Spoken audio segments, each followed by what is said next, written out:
بسم اللہ الرحمن الرحیم۔ حضرات محترم، میں ذوالحجہ کے فضائل بیان کر رہا ہوں۔ اس میں جہاں میں نے تسبیحات کا ذکر کیا ہے، اب میں قربانی کے بھی چند فضائل بیان کرنا چاہتا ہوں۔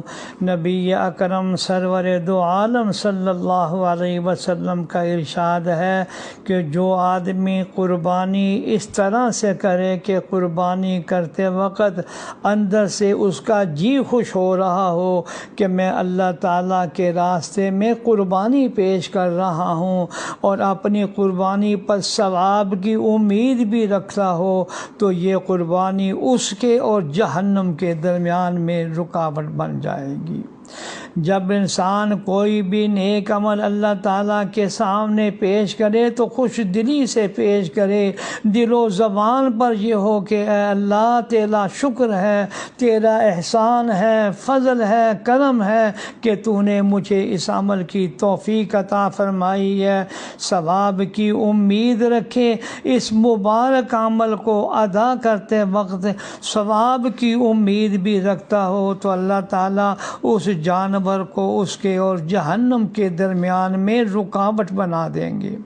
یہ بات بھی ذہن نشین فرما لیجئے کہ جس طرح جانور جسم اور روح سے بنا ہوا ہے، جسم ظاہری شکل ہے اور روح اصل ہے، جسم روح کے تابع ہے، اگر روح جسم سے نکل جائے تو جسم بیکار ہو جاتا ہے۔ اسی طرح ہر نیک عمل کی ایک ظاہری شکل ہے جو جسم کی طرح ہے، اور ایک اس عمل میں نیک اور اچھی نیت ہے جو روح کی حیثیت رکھتی ہے۔ مثلا قربانی کے عمل کو لیجئے، اس میں بھی دو چیزیں ہیں، ایک تو قربانی کا جانور خریدنا، اس کی خدمت کرنا، پھر اس کو ایام قربانی میں ذبح کرنا، یہ قربانی کا ظاہری ڈھانچہ اور اس کی ظاہری شکل ہے۔ لیکن اس کی جو روح ہے اور روح کے بغیر جسم بیکار ہو جاتا ہے، تو اسی طرح قربانی کی روح یہ ہے کہ آدمی نیک نیتی کے ساتھ اللہ کی رضا کے لیے، اللہ کی خوشنودی کے لیے اس مبارک عمل کو کرے۔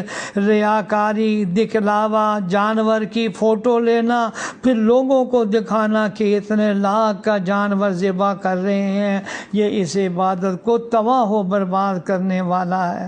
اللہ ہم سب کو اخلاص کی نعمت عطا فرمائے۔